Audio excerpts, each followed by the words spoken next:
We come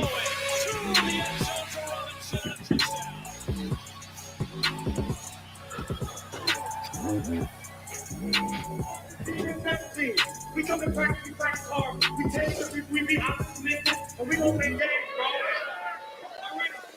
bro.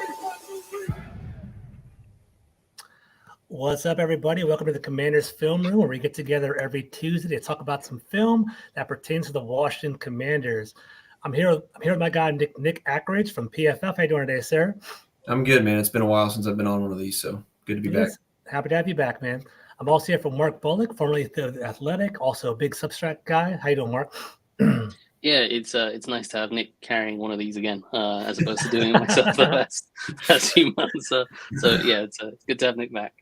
Yeah, so guys, definitely thank you for joining us. I'm really excited about today because we're going to be talking about the prospect Drake Maye, who's a very polarizing prospect in the Commander circle. It's kind of funny because even today, walking into this room, I didn't realize that you guys were at odds in regard to his analysis too. So it'd be kind of fun to kind of hear that one.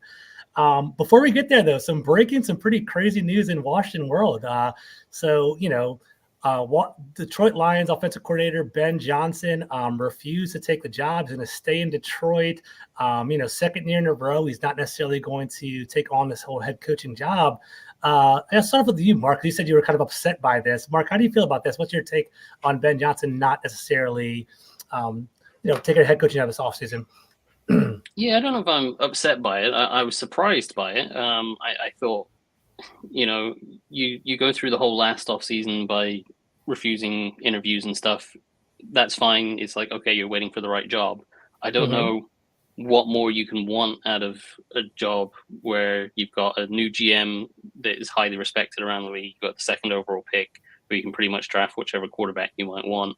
And then you've got a load of cap space to build your roster. Like, that seems like a pretty nice starting point for any job.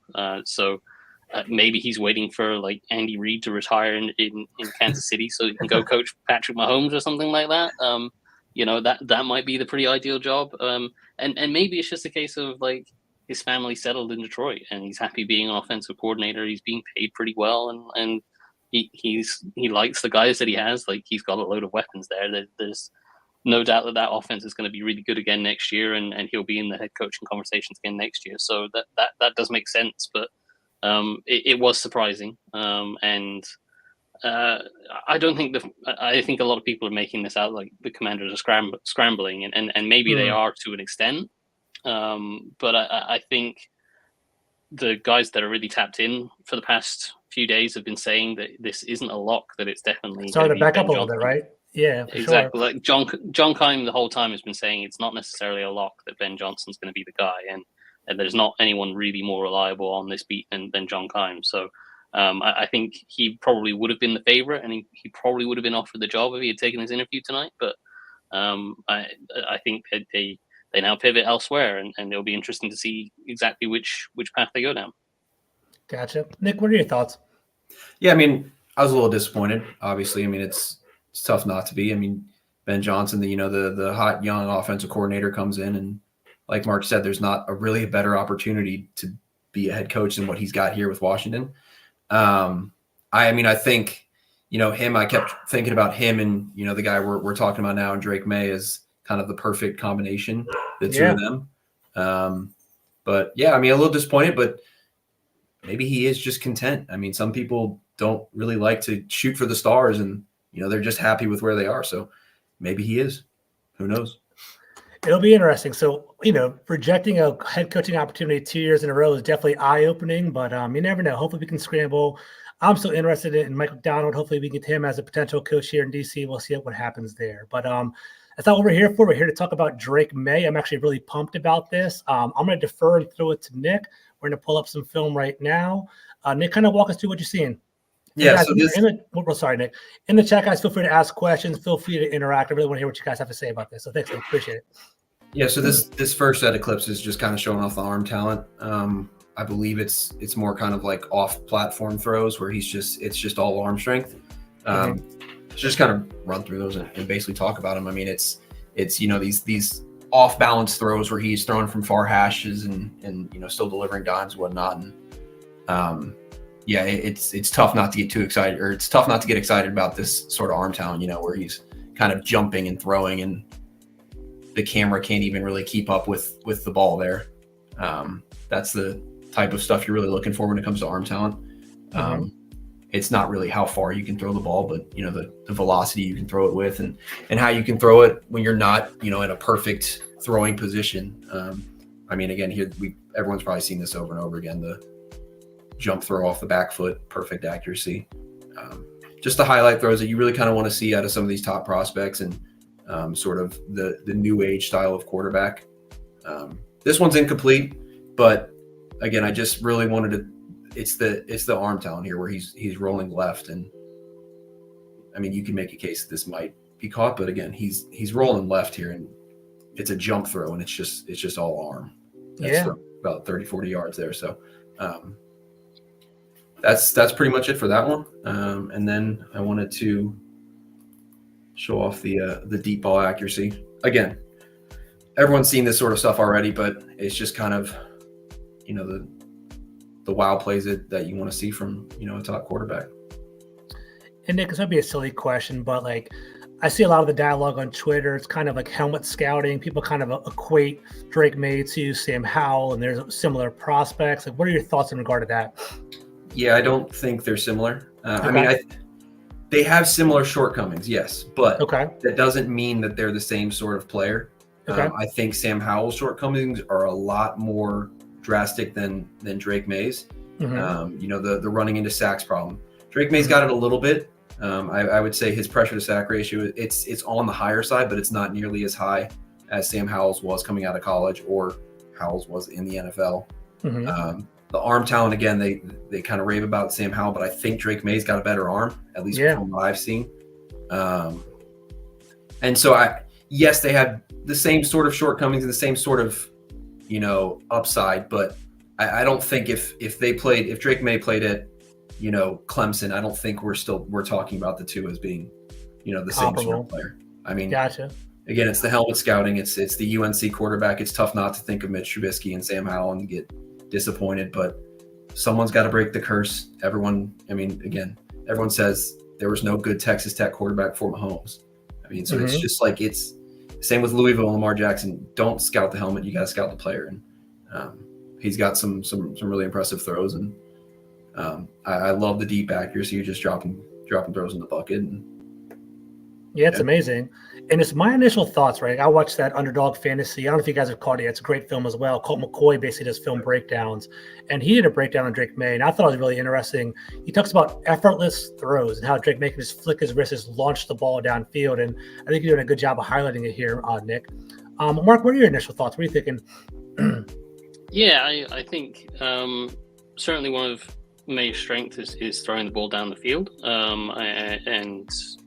I think the ability to move around both within the pocket and break the pocket and scramble around outside of the pocket and create off script it is good. And I think Nick's showing there's a lot of nice deep shots that he's taking there, and there's some real accurate ones. There's a couple where in my experience, there was a couple where there was a little bit of inconsistency with accuracy, but you're always going to get that when you're throwing downfield. I certainly think that's part of the appeal to him. Is I personally would say I think Sam Howell maybe has a bigger arm, but I don't think either of them are struggling for arm strength. I think they can both make all the throws. And I'm with Nick. I don't see it as a Sam Howell versus Drake Maye kind of. They're not the same player. They're very different quarterbacks.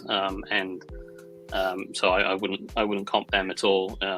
Like Nick said, like you can't scout the helmet, and everyone was saying, you can't draft an Ohio State quarterback because X, Y, and Z weren't very good. And then CJ Stroud this year has gone and been Rookie of the Year. So it's stuff that you just have to kind of ignore and move on from. So I think he's a good prospect, and I think the downfield stuff is certainly a big appeal to it. I think as Nick's going to get onto here with the chaos stuff that you can do, the off script stuff, we'll see a little bit more. And we'll jump in there in a second. So shout out to my guy DT. He knows his football. I love talking to him every day. He says, going to be honest, I was a victim of the helmet, but I agree with Nick. They're not the same player, but last year the slate drop the slight drop off was a little bit similar in regard to production. He's a quarterback that will process the field and only run when needed, is what DT said. So I think that's kind of what we're alluding to here, Nick. I saw the clip, the little good chaos. I'm kind of curious about this. So break it down. Yeah, so this is the good chaos, and this is when they try to comp him to Josh Allen, and it's why I don't really like comps, because this is the Josh Allen mindset is what he has, where the play is never dead, and he can do absolutely anything he wants with the ball, and it turns into incredible plays that you'll never see, and in terrible plays that you should never see. So, I mean, this one, I'm pretty sure most people have seen it, the left-handed throw it's a designed quarterback run, and he says screw it and throws it with his left hand for a touchdown. I mean, you don't see this sort of stuff everywhere.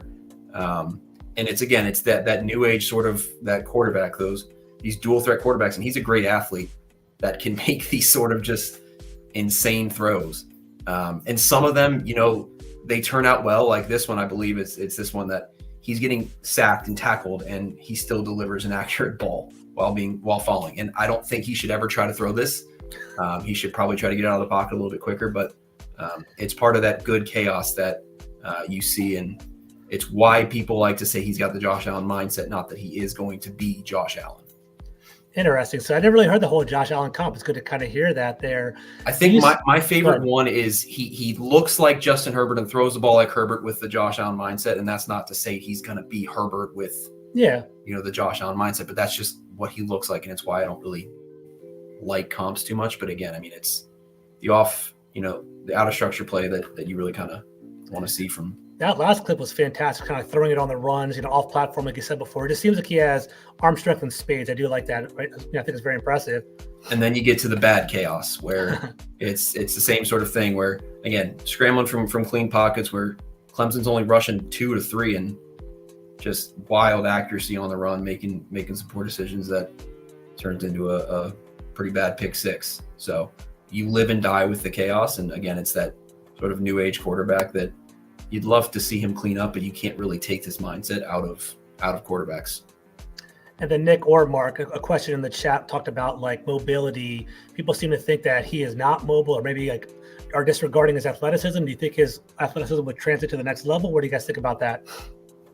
Mark, I think he's a pretty good athlete. Mark, you can dive deeper. He's absolutely, he's definitely a good athlete. The athleticism is definitely a plus. He's not Lamar Jackson. He's not Jaden Daniels in terms of his athletic ability. He's not gonna make 5 people miss in the open field, but he's definitely good enough to be, if you want him involved in the run game with read option stuff, he could do that. If you want him to, we're seeing these chaos plays where he's able to scramble around and avoid sacks. He does that routinely. The mobility is definitely a plus for him. I think anyone that's disregarding that is silly, really. Which is when, like, we saw the Mac Jones comp was kind of wild. I don't see any parallels in regard to that, right? I think it's completely opposite players. Yeah. Right? Those were kind of the cut-ups of a bunch of different plays, but we can talk through individual plays. We'll start with. Let's go through them a little bit. We'll start with the bad, since you're talking about the bad chaos and all that. This one's from App State. I believe it's this year, and tempo. Basically, North Carolina runs a lot of deep patterns. It's a lot of deep balls. So here, you've got App State kind of struggling to adjust to the tempo and whatnot, and you see a sort of too high look. And for me, what I would like to see Drake Maye kind of do is sort of notice this safety rotation where he's kind of getting in the middle of the field and this other safety drops down, and I'd like him to flip his head to the field and hit this seam against cover 3 that's pretty wide open. I mean, that's what you're looking for against cover 3 is that seam right there. He's stuck on the boundary concept and then takes off to scramble and eventually hits a check down, but again, you're missing out on the big shot there, and it's one of his things where he kind of gets locked in sometimes on what he sees pre-snap and doesn't adjust to what he's seeing post-snap. Very interesting. Mark, are you seeing some similar things from what your tape, or what have you seen? Yeah, you do see it occasionally where he locks in on guys, and a lot of the time it's that kind of situation there where he's got a single receiver isolated to one side and he's thinking, this is my guy, I want to go to him on a deep shot down the field, and he kind of ignores what's happening on the other side of the field. And like on that one, I can see why he would still stay on his one receiver, because he's just seen, if that's his guy on that other side of the field, and it might well be, you've got the safety rotating away from it. So you might be wanting to think, I've got this guy one-on-one. But when the safety's running away from it, you've got to also think it's either cover one or cover three. If it's cover three, I've got this seam the other side. So you'd like him to check that and be aware of that. But that is some higher level quarterbacking than what a lot of young quarterbacks are asked to do in college. So that's something that you would hope would come with some time and some coaching in the NFL. Yeah, I mean, and like Mark said, when the safety starts to kind of rotate away towards the field, it might kind of change your mind on it. But sometimes you can also see him, hold that safety with his eyes like he does here. And if he stays, with his eyes held to the boundary here, you can try to rip that seam. And he's done it other times as well. So just one highlight right here. Exactly. Mm-hmm. Another one against Georgia Tech. I believe it's another seam route that he kind of misses. Again, defense is absolutely just struggling to get set here, and he's looking at it this whole time, just doesn't let it rip, takes off, eventually scores a touchdown. Good result. I'd say bad process, really, because again, you've got what you want and you can just let that rip, and he absolutely has the arm talent to make the throw here. And takes off. Again, athleticism, takes off, easily outruns a linebacker for an easy walking touchdown. And then, Mark, I know you and I do a lot of film work together. I don't know if you can do it right on the fly. What would be his primary read there? What do you think would be his number one target? Yeah, so you got a little high-low thing there where that outside receiver is working underneath, and you've got the guy working up the seam behind him. So if you run it on a little bit, Nick, and pause it at that bit you did a minute ago, you can see they've got that one defender kind of isolated in a high-low situation where he's either got to drive that slant underneath it, or he's got to sink back underneath the route behind him. And you'd like Maye to be able to identify that and be like, okay, this guy's not sinking. I can rip that seam ball behind him, and he definitely has the ability to do that. I've seen him do that in other situations, but you'd like to see him recognize that consistently and identify that, hey, I can throw this thing behind that guy. I can ID that and make that throw rather than having to run and scramble for it himself. And obviously he has the athleticism to get away with it, but you'd like him to not need to run when the pass was available. Interesting. And I'm kind of hearing this, of scouting reports that I'm reading, things that I'm picking up, like his attacking in the middle of the field. And there actually was a question in the chat about this. Is attacking in the middle of the field a strength of his? Is that something that he kind of is inaccurate with as well? Like, what do you guys feel in regard to that? I guess, Nick, we'll start off with you. Yeah, I think that's his biggest strength. I wrote in the article that his scouting report, he had the highest grade over, throws over the middle of the field out of any of the prospects with a 94 or something, which is just outrageous. Yeah, he's not afraid to try to fit it into tight windows in the middle of the field. And it's why I really like the pairing of him and Ben Johnson, because the Lions just absolutely dominated over the middle of the field. But he can absolutely play over the middle of the field. Gotcha. Which is a good segue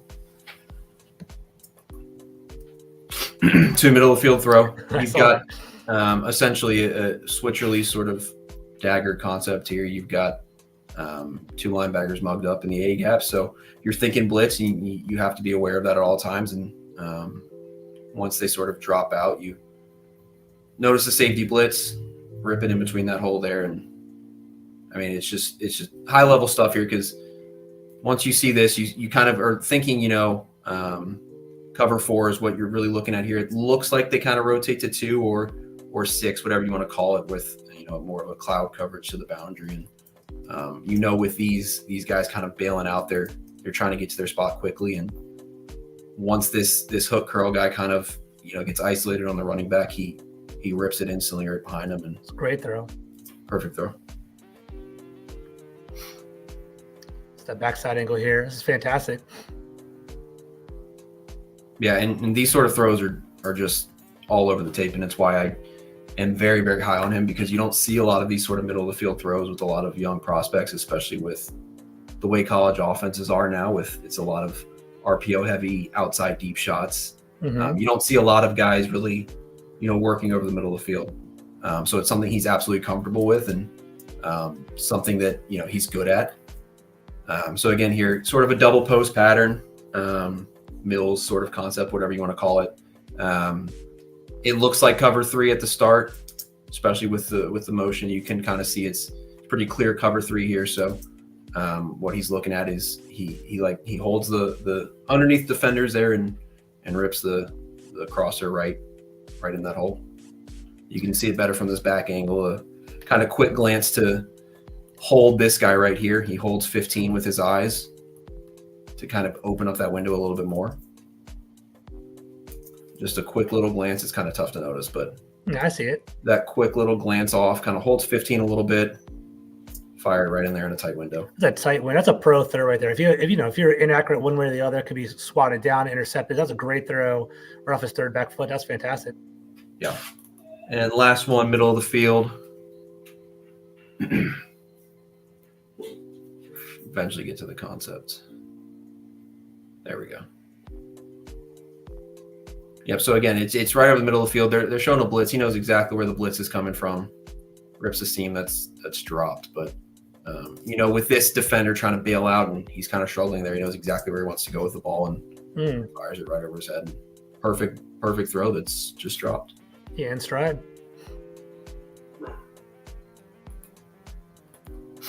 And sort of see that. I love watching these back angles. You can kind of see how they all process it all and what he's looking at. But yeah, once that defender who's bailing kind of struggles to get out there, he knows that's wide open, and I mean it's tough to throw better than that. So this is the question. I don't know how big of a deal it is for you guys. I know a lot of college offenses run shotguns as opposed to under the center. Do you have any concern about that, his ability to read the field? I know he hasn't actually even shown that at the college level, but how do you guys feel about translating shotgun, not using it necessarily, as a clock cadence as opposed to calling it in the huddle? Do you guys have any concerns about that? Mark, I guess I'll go with you first if you don't mind. I'll go back to Nick. Yeah, not overly concerned about that. It's not something that he did in college, but it's not something that most quarterbacks are doing in college nowadays. Okay. And so it's a transition that just about every college quarterback goes through. And more NFL offenses are trending towards using shotgun stuff and running out of the gun. And obviously there's the Shanahan tree of schemes where they do a lot of under center stuff, but that's just reps and practice with footwork to get that down. So that's not too much of an issue for me.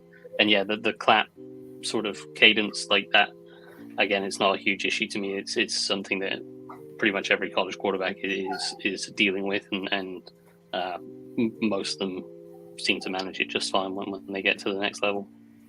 Nick, any concerns, or you feel comfortable No, with it? I agree. Like he said, that every single college quarterback is using the clap cadence. It's what they've grown up with, and they're kind of able to kind of fix that. And he took some under center snaps. They were almost always sneaks, but he took some under center. Gotcha. Last one I got here before Mark tries to talk you guys out of Drake Maye, is just again another play where I just kind of love the processing ability of recognizing a blitz, knowing exactly what the defense is throwing at you and where to go with the ball because of it. So Pitt here is a very heavy cover 4 team. It's essentially what they do is just man up there, all 4 of these guys against these wide receivers. So here they're kind of, you can notice the creeping defensive back here. So he kind of knows his blitz is coming. Again, with the play action fake, not much of a play action fake, but again, knows exactly where the blitz is coming. Notices this safety, what kind of walking down, and notices it's going to be cover 3, and this guy's got absolutely no chance to get over there. Quick decision, rips the seam right there. Good ball. Great ball. He doesn't seem scared to throw that ball at all. A nice little chunk play right there. I don't know if it's a post or whatever kind of seam shot that is. Right there, right on the defender. He's not scared of literally anything, and that's a problem and a good trait to have.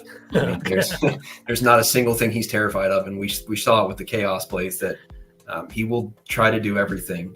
And again, it's that new age quarterback mindset that we see all the time, and it's just kind of about fine tuning that. And we saw it with Josh Allen at the start that there were so many bad chaos plays, and he kind of calmed it down a little bit. And but yeah, it's going to take some maturation. He's not absolutely even close to a finished product. And they shouldn't be, right? You kind of come Yeah, to the NFL, you develop, you get a coach that believes in you, build a system around you. So yeah, there's no Trevor Lawrence or Andrew Luck in this draft. I've only just started Caleb Williams, but I can already tell there's going to be some problems with him, just with the way he scrambles for 15 seconds on those plays. But yeah, I mean, there's a lot of maturation that needs to happen with him, and that's where you kind of that's where coaching comes into it. And none of these prospects are successful if they don't have good coaching. I mean, Mahomes is not going to be Mahomes if Andy Reid was not his coach, and so on. So if you could do like we're going to pivot over to Mark in a moment. If you could do like a 1 or 2 sentence summary of what your thoughts of Drake Maye would be, what are your thoughts? Yeah, I mean, the arm talent, it speaks for itself. Arm talent speaks for itself. You can't teach that sort of stuff. And I think the stuff where he is really lacking right now is something that is teachable.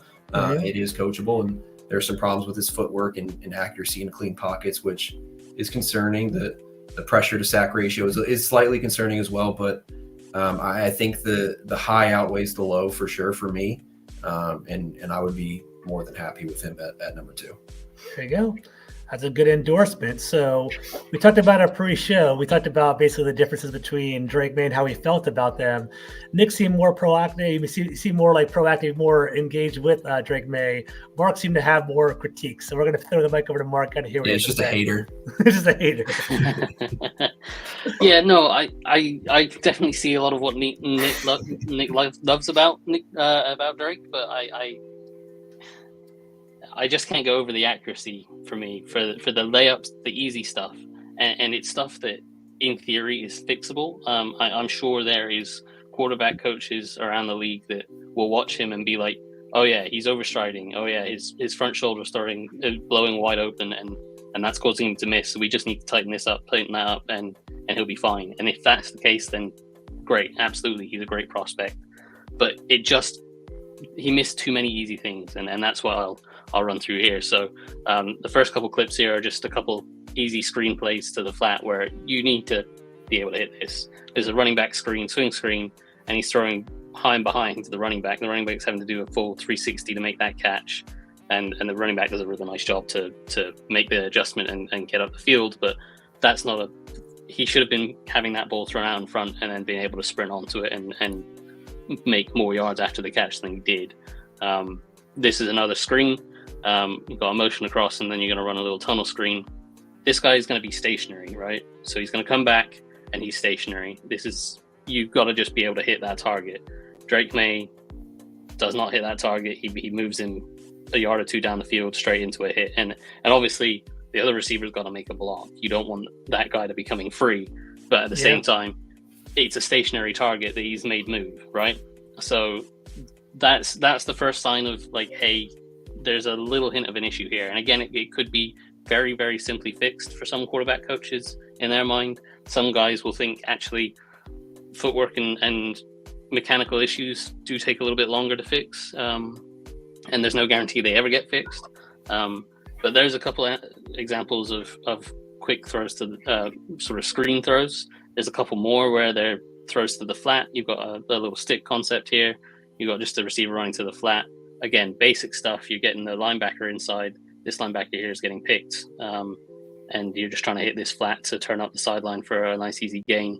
And he missed that throw there, sorry to kind of step in. If you go back to when he releases it, this is sort of like footwork problem where he doesn't have a strong base. You can kind of see him throw this off one foot. Like when you see how that kind of foot kind of whips, that back foot sort of whips. It's very weird. He doesn't have a kind of a strong base, and the accuracy it's absolutely a concern. I mean, I talked about it in the scouting report I wrote out for him, and all of his metrics, his accuracy metrics they're not terrible, but they're kind of middle of the pack in terms of adjusted completion percentage, which doesn't really count for, ball placement. We have separate stats for that where we kind of say perfect accuracy or uncatchable or catchable inaccurate, stuff like that, where again, he's still sort of middle of the pack in all of those. So the accuracy is absolutely a concern.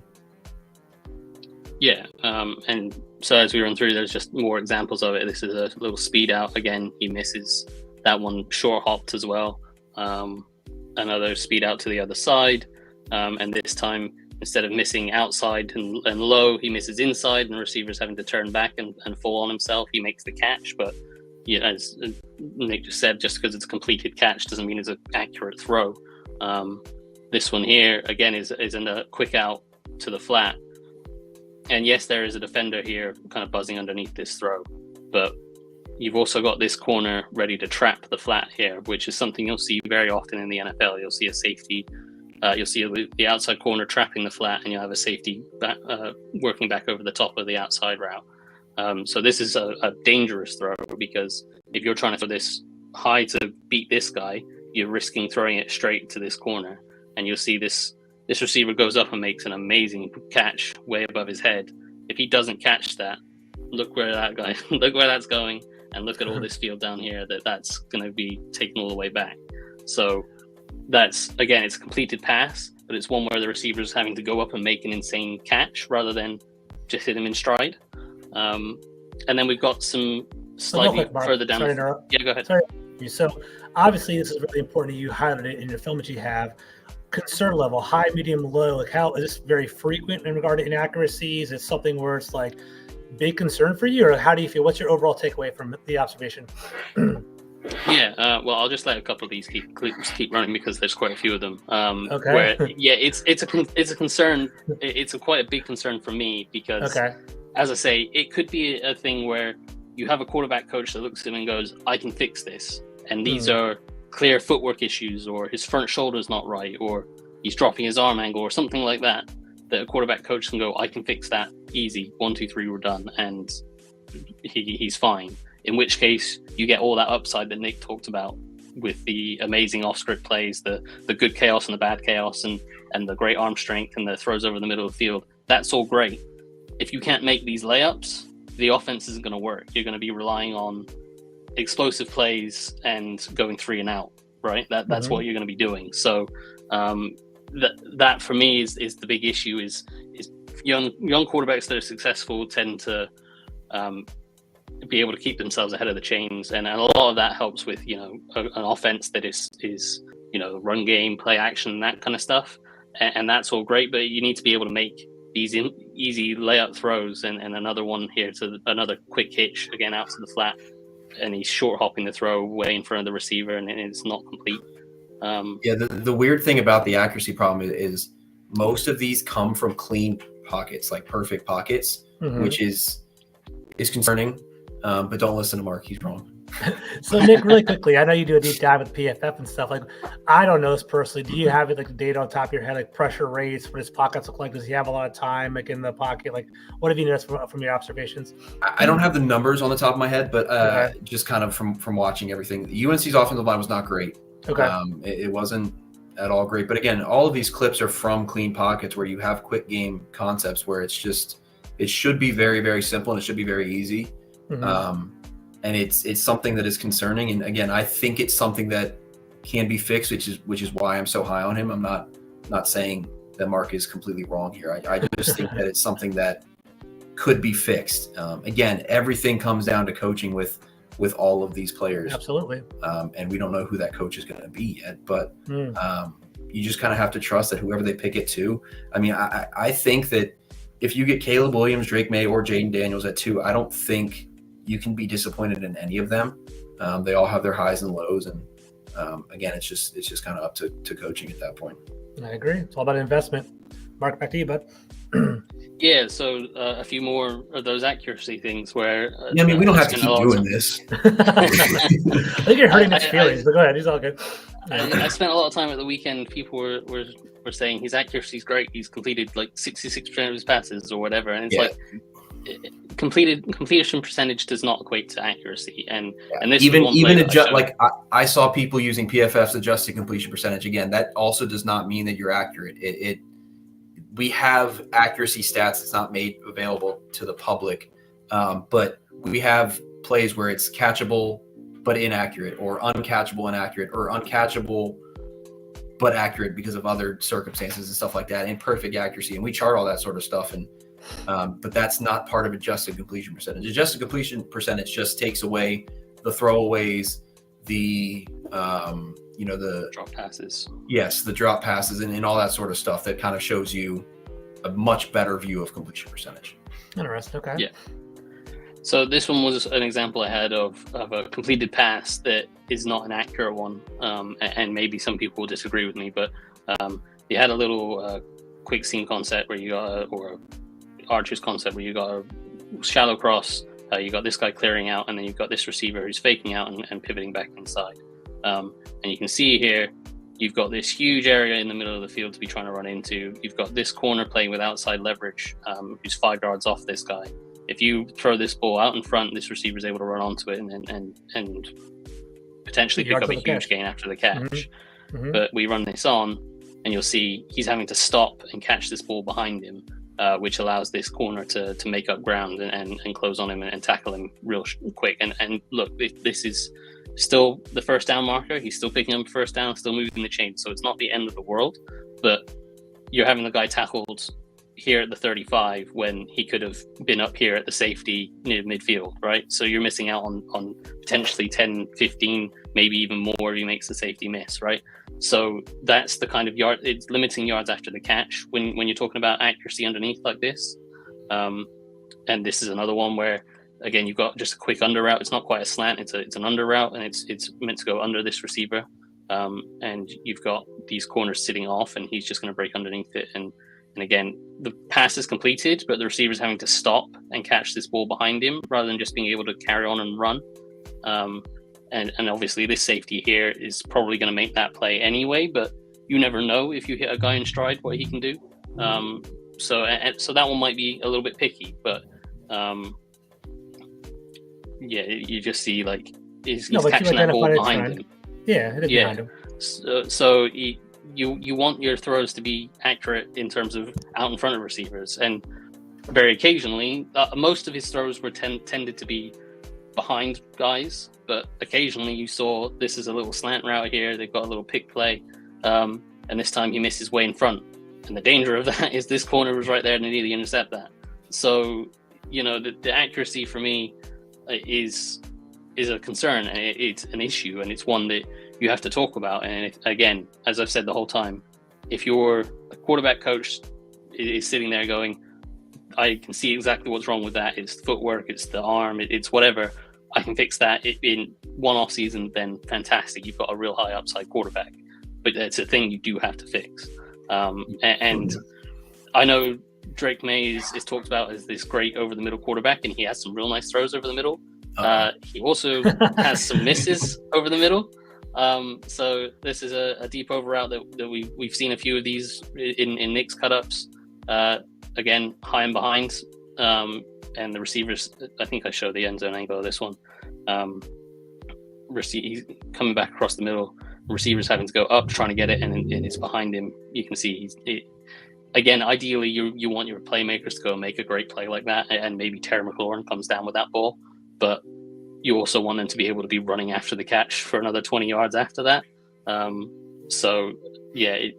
another one here over the middle, very similar kind of throw behind the receiver. DB is able to jump in and undercut the route, and you see it from this angle a little bit. This one wasn't quite as bad a miss, but I slowed it down. You can see it's just behind the receiver, and that allows this DB to come in and get his hand in at the catch point and break it up. So one thing I've kind of noticed, and the thing that kind of really gives me pause and why I don't want to anoint him as this great prospect, is the accuracy, as Mark mentioned, is kind of low and behind and underthrown and stuff like that. And I think there is some part of that kind of has to do with his throwing motion. It's very long. It's a super long throwing motion. So when he kind of starts to fire it, receiver's at a certain point, and by the time the ball is actually released, it's at a different point. And that's a lot tougher to fix than just your simple sort of footwork. That he's got a very, very long throwing motion, which is something that really kind of gives me pause, as you can kind of see there. It's very long. It's a wind up, and the ball's like below his shoulders, right? You're not really supposed to be doing. It's supposed to be more straight back, or it's the exact opposite of Caleb Williams, where every Caleb Williams throw looks like he's just flicking his wrist, which is just absolutely incredible. Yeah. So it's the one thing that does give me pause, because that sort of thing is a lot tougher to fix. How a guy throws a ball compared to his footwork and whatnot. But yeah, and what Nick is talking about is what you can see here, where that ball is low near his hip, where ideally you want his throwing motion to bring it back up above his shoulder, and that's a much more efficient throwing motion. Whereas because it's dropping low, it's much more lagged, and that could lead to, as Nick says, those throws being behind guys. In this situation, he sails over the top of the guy's head. Wow. Yeah, there are some misses that, like, not even just kind of behind and slowing a receiver down and stuff like that. There are some really bad misses. I don't know if there's one from the Duke game where he's in his own end zone, and he just misses the guy by, like, he throws it like there's 3 guys stacked on top of his shoulder or something like that. And it's just, there's some pretty wild misses out there. Yeah. So that this is actually me onto good stuff that I have on him now. If we want to talk about that. Oh no, you can keep going. I was roast tape for a second, Mark. You're roasting him for a while, but it's all good. Yeah. Yeah. No, that I don't want to make it out as like I really hate Drake Maye, but I think there's a couple people that I've seen that are like, he's definitely the number 1 quarterback in the class, and Caleb Williams is terrible in comparison, and it's like he's not a flawless prospect. Like, those accuracy issues are legit in my mind. They're significant concerns. They would be a red flag, and there would be something that in meetings with him I would have to really grill him on and be like, hey, why are we missing this? And does he know why he's missing it? Is it a case of, he recognizes his footwork isn't great, or like Nick said, the release motion isn't perfect, and he can walk into a meeting room and straight away go, I've been working with quarterback coach X or Y or Z, and we've already been identified this as an issue, and we're working on this, and here's some tape that I've been working on this offseason, and you can see how much better my feet are now, and then how much better my throwing motion is now, and maybe that fills guys with confidence. Maybe he walks into a meeting room and goes, my receivers aren't running great routes, and that's their fault, and that doesn't fill you with confidence. That's a completely different problem. Yeah, stop, drop. Yeah. Question. Sorry, go ahead. I was going to say, obviously we see him as a prospect. He's supposed to be the prototype, that 6'4", 230-pound quarterback there. Do you think he's kind of cemented in his position as a number 2 quarterback in his class? Like, is there someone that could potentially fall in love with him and can shoot up even a number 1? Do you think there's room for an open window where someone can overtake him? Like, I know you guys are just starting to dive into the QB tape. I don't know if you guys feel comfortable even answering that, but is anyone willing to take a shot on that? I kind of mentioned it before that I think these top 3 quarterbacks are very cemented in that they're the top 3. Gotcha. I don't think anyone, and again, I've just started Caleb Williams and I haven't started Jaden Daniels at all, but from what I've seen and from people I kind of trust, that I've kind of, again, I'd be very happy with any of those 3 at 2. It's just kind of really what you prefer more than anything else. I mean, with Caleb Williams' arm is just incredible. Like I said, everything is a flick of the wrist. The ball is out in an instant. He's got the scrambling ability. He's got the playmaking ability. Drake Maye, I love the middle of the field ability, his processing ability. There's some problems with his accuracy and throwing motion, all that sort of stuff. And Jaden Daniels, again, there's high level processing play there, but then again, he runs like a freaking baby deer. But it's incredible. But he's absolutely going to get killed to the next level. Yeah. I mean, if he doesn't have the best flak jacket ever, he's going to absolutely die because the guy runs just completely straight up. Yeah. So it's really what you prefer with any of these 3, and I can see some people being shocked if one goes higher than what some other people think. But I think the consensus is usually right with a lot of these prospects and quarterbacks and stuff. There's obviously going to be some outliers, but I think the consensus of Williams, Maye, and Daniels is eventually probably going to be right. But again, there's going to be some things that you can fall in love with a prospect, and there's some things that you can absolutely hate about a prospect. That kind of make you sway one way or the other. Got it. Back to you, Mark. Yeah. So I thought I better tag on some decent clips after basically shredding Maye for the past 15, 20 minutes. So to prove that I don't completely hate him, I do like him. So I've got a few series of some nice concepts here. This one is just a simple smash concept. You've got a receiver working out to the flat. You've got a receiver inside working to a corner. You're reading this outside cornerback.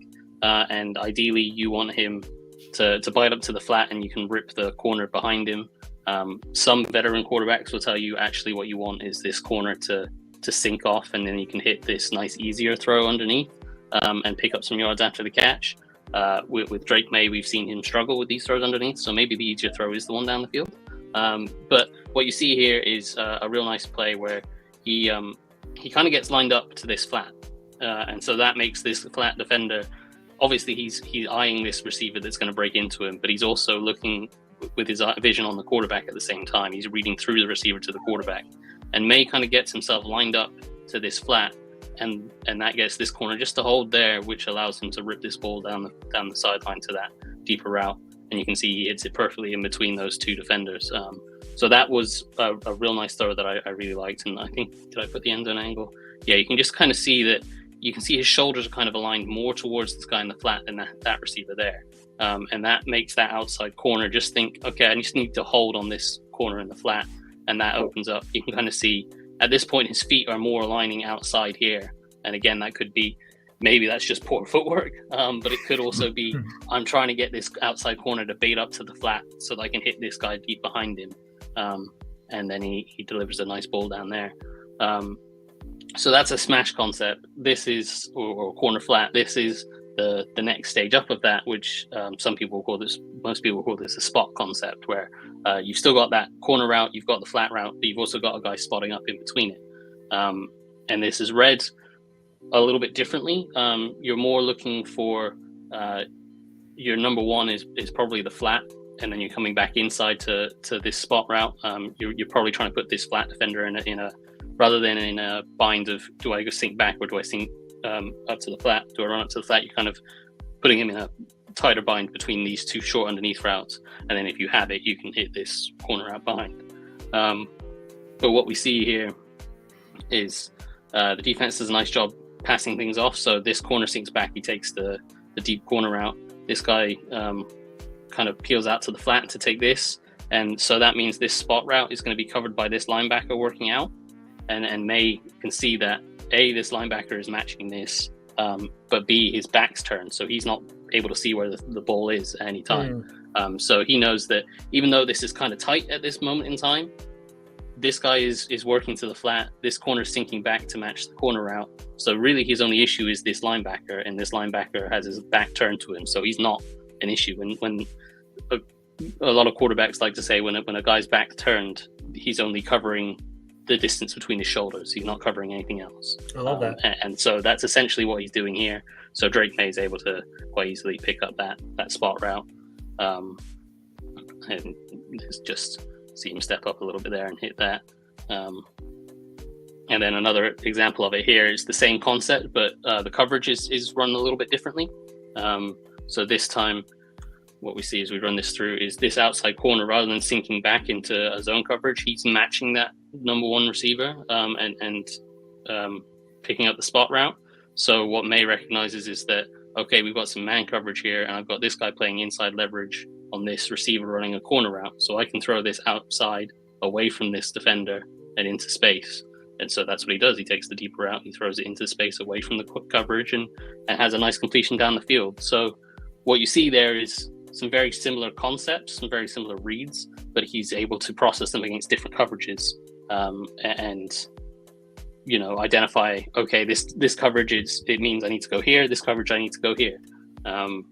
So you see the aggression as well in how he plays this. So this is not a too dissimilar read, but it's a different concept. It's the Shanahan Arches concept, where you're mainly looking at, you've got this shallow cross, which is to take guys away from the middle of the field. This corner out is typically just a clear out route, and then you're trying to open this up for this guy running what looks like a choice route, but he's always breaking inside.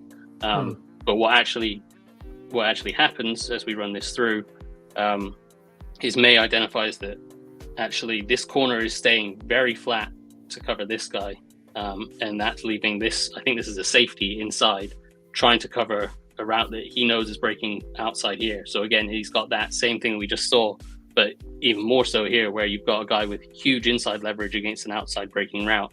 So rather than your first read would be this shallow cross to this guy, he's alerting to this guy understanding, actually I've got this throw down the field, so I'm going to take that, and he throws a nice ball, and then they pick up a bigger gain. Hey, Mark, props to you, man. That's some great analysis right there. I like how you showed that to us in sequence. You definitely got to see similar concepts, different types of reads, and then using the leverage to throw the outside. That was great. That's a great analysis. Good job, man. It's awesome. Yeah, I need to go to the Mark school of concepts and how to show them in sequence there. That was good. That was fantastic. Good job, man. So this one here, it's going back to the hitting things over the middle of the field, not being afraid of hitting things over the middle. This is just a dagger concept, and you don't typically see in the NFL, you don't see dagger concepts from a stack set quite so often. But it's what they do here. Ideally, you want this to be more bunched so that you can have this guy pushing deeper, and you can get this receiver going wide to get guys to widen and then open up stuff in the field. But that's by the by. Anyway, you've got a dagger concept. Receiver running a clear out, outside receiver running a big dig behind it.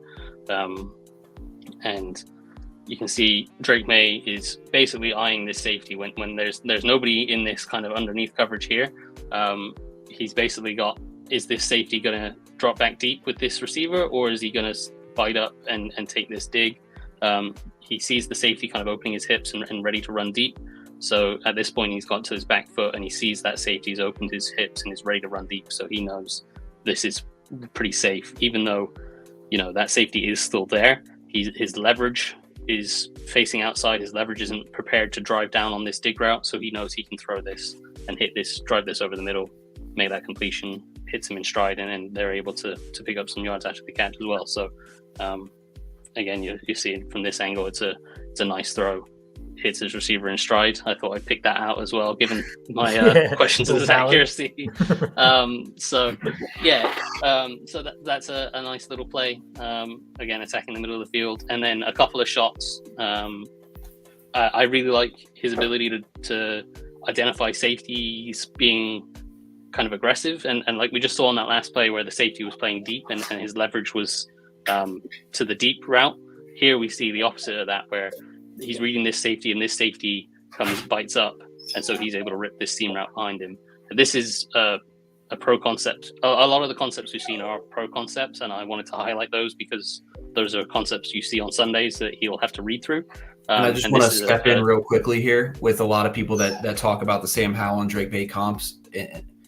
They hired a new offensive coordinator, and the offense is drastically different. I mean, what we saw from Sam Howell was doing in Carolina, he's absolutely nothing like what we're seeing Drake Maye do this year. Like Mark said, these are a lot of pro concepts. It's not, a ton of RPOs and deep balls, which is what Howell did. And it's why he was a massive projection and guess based on his talent and stuff like that. But you didn't see a lot of this sort of stuff when he was playing at Carolina. And I had a question for you. I don't want to put too much pressure on you guys. I know it's a really nuanced question.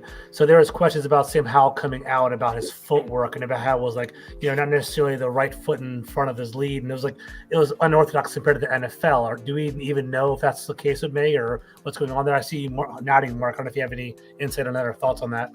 Yeah, so Sam Howell I think he had quarterback coach change during his time in college. And Gotcha. So his first few years in college, he had one foot up, which changed how his footwork. I think it was his left foot up, and then the quarterback coach came in and decided he wanted to change that and have the right foot up, and so that kind of changed how he was doing things, and that messed up with his footwork a little bit.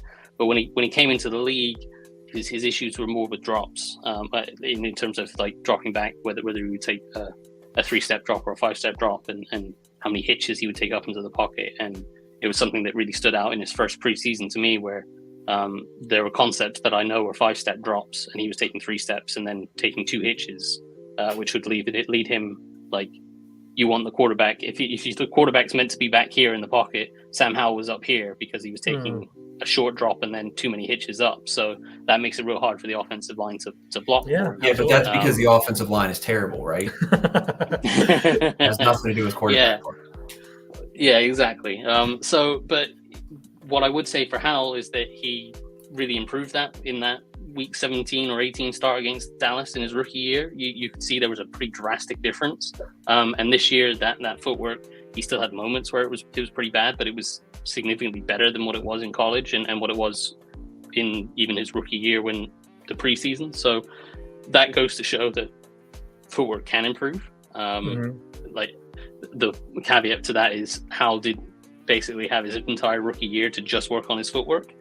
whereas you would expect the number 2 overall pick to be starting right away. So you don't necessarily have that luxury of working on your footwork for a whole year, but it does show that it can be improved, and Sam Howell does still have some improvement to go, so it's not like he's the finished article in terms of footwork.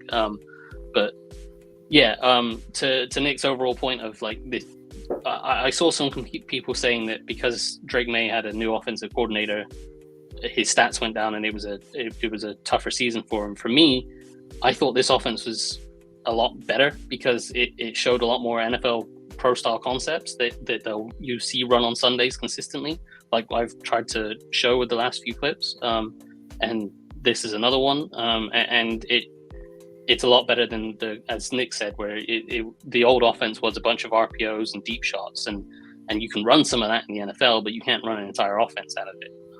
So for me, the claim of the offensive system isn't being very good, that's a claim that fits Caleb Williams' situation.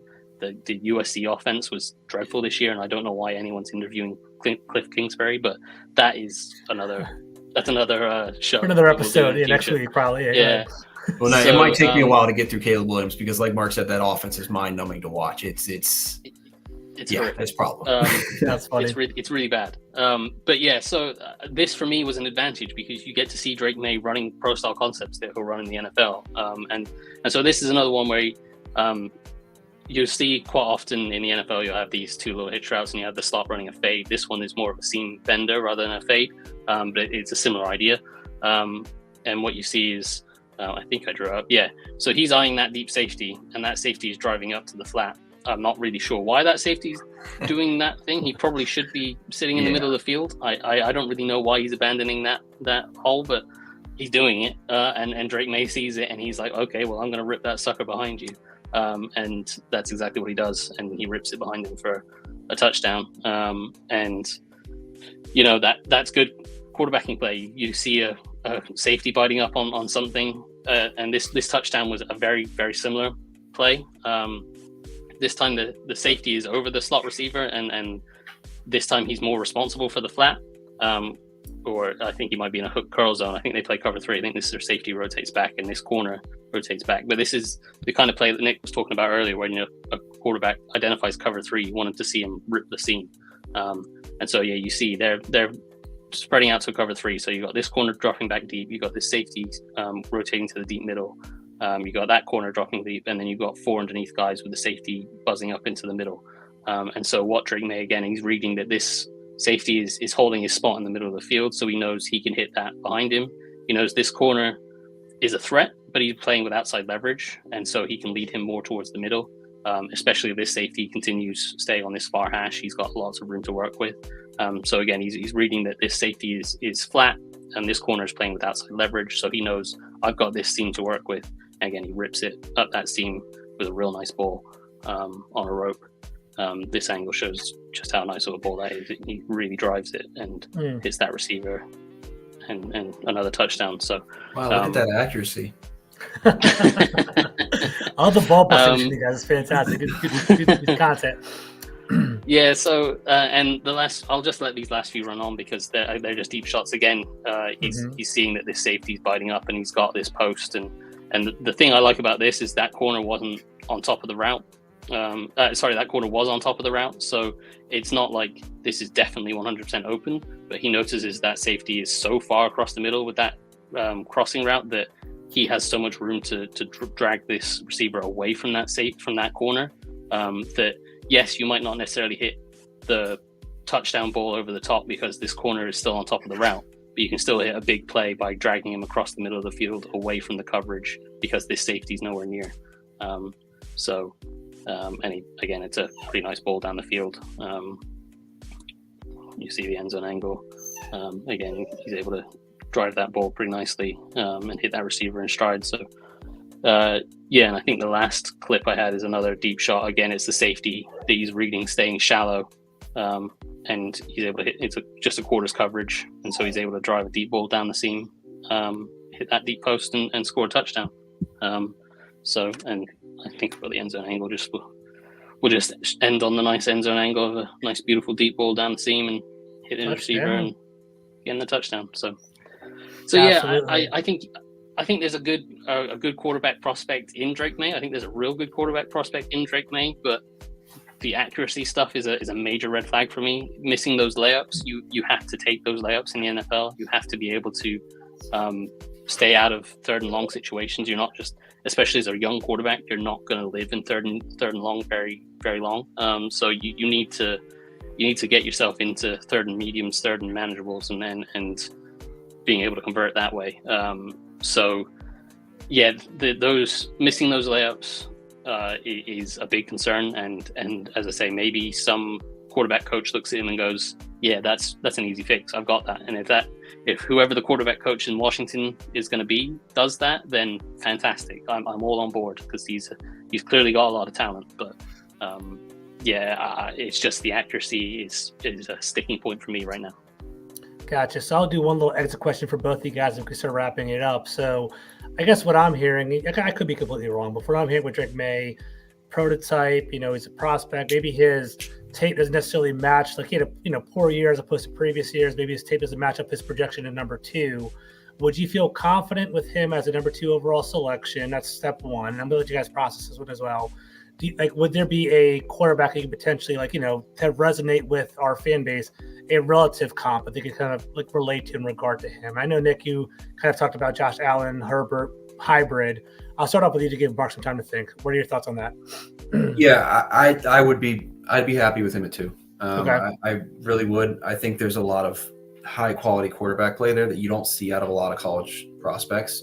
Okay. There's definitely concern. Again, I don't think any of these guys are surefire number 1 guys. I mean, Caleb, you can maybe make the argument for, but I think there's a lot that still needs to be worked on there. But for him, I would be ecstatic with him at 2. I think that that's when you're in this position. I think you have to take this sort of risk on someone like that, and I just think that the right coach can kind of fix some of those things and get him to be that level. And when it comes to comps, again, I like the Justin Herbert build with that sort of laser arm with the Josh Allen mindset. That's not, again, it's not to say that he's going to be Justin Herbert. Justin Herbert's already a top 10 quarterback in the NFL. Josh Allen's up there as one of the best already. It's just the thing that kind of comes to mind because he's essentially built in the lab for quarterbacks. Like he's built exactly how you want this new age quarterback to look. And he's not a sneaky good athlete. He's a very, very good athlete. And yeah, he's the exact build you want for the kind of quarterback in 2024. Cool. Mark, on you, what do you think? Yeah, as I say, I think all the upsides there, and definitely understand like any quarterback you're taking in the top 10 or even just in the first round, there is going to be some risk involved, and a lot of it is going to come down to meeting rooms, where you're meeting with guys and you're understanding. You're not just scouting their ability on the field; you're understanding what they are in the locker room, what kind of work ethic they have, because that was one of the things about I talked about Sam Howell being able to fix his footwork. You can see from talking to him, from when you hear him in press conferences and when you get the stories about how hard he works and how dedicated he is to working, you can understand why he was able to fix his footwork. And I'm not saying Drake Maye isn't in that same mindset. I've just never heard Drake Maye speak, so I have no idea. So yeah, it's so you have no idea. That's something you have to find out. And I think the major red flag is those accuracy, missing those layups on those underneath stuff, and even the stuff over the middle that I kind of pointed out. There's misses. There's quite a lot of misses that I think too many people are willing to overlook. I'm not saying Nick is willing to overlook it. Yeah, I saw the shade. Yeah. I see. There's certainly some guys that are willing to overlook it, and I think it's something that it could well be, as I've said the whole time, a quarterback coach sees that and goes, yep, that's fine, I'll fix that. And if it is, then by all means take him at 2. From me, from what I've watched, I've only done 2 games with Daniels, so it's probably not fair to compare him yet. I've done 6 games with Caleb Williams, and that was enough of that offense for me to never want to watch it again. But I personally like Caleb Williams more. I don't think he's going to be available at 2. But I think outstanding base. You can see that he's been really well coached by the QB collective, that Shanahan quarterback school. They harp on that wide base that you're able to throw from, you're ready to throw from at any given moment, and that's why that release is so quick, and why he's so good at scrambling around, because he has that fundamental base to work from, and he's so efficient with his movements, but he's also so explosive, dynamic by being able to scramble around. It's a rare combination, and as Nick has pointed out, the ability to just flick the ball and it suddenly turns into a rocket launcher 60 yards down the field. It's insane, but that doesn't mean Drake Maye is a bad prospect. As I've talked about here, there's a lot of good on Drake Maye film. There's a lot of stuff to like. For me, that accuracy is just the sticking point, and that's not something that I personally can say, yes, I can fix that, or I can personally talk to him and be like, oh, he understands, he gets it, he understands that this is an issue and he's already working on it. Like that stuff that coaches and the team are going to be working out at the combine when they talk to him, or at pro days and stuff like that. That's going to be when you find that stuff out. And so until you hear about that kind of stuff via the reporters and what have you, I will always have this kind of red flag about his accuracy. Gotcha. Yeah, I mean, it's something that, like, in the past, I was also kind of very hesitant to kind of, really kind of raise the profiles of these guys who kind of do struggle with that simple accuracy stuff. But I don't know, I've just seen enough to kind of make me want to bet more on the traits. And again, it just kind of comes down to what you prefer in prospects. Is none of us are going to be 100%. None of us are even going to be 50% with all of these. I mean, I've got bad misses. I've got some great hits. I called Zach Wilson, but I also missed on CJ Stroud. So you never know. You never know. No, but honestly, guys, I think you gave a really fair analysis. I'm thankful to have you guys on the show. You guys crushed it. Great overall balance of pros and cons of Drake Maye. Guys, everyone that's watching, I appreciate you guys jumping on the chat. 25 people on right now. We'll be on again next Tuesday, breaking down another quarterback.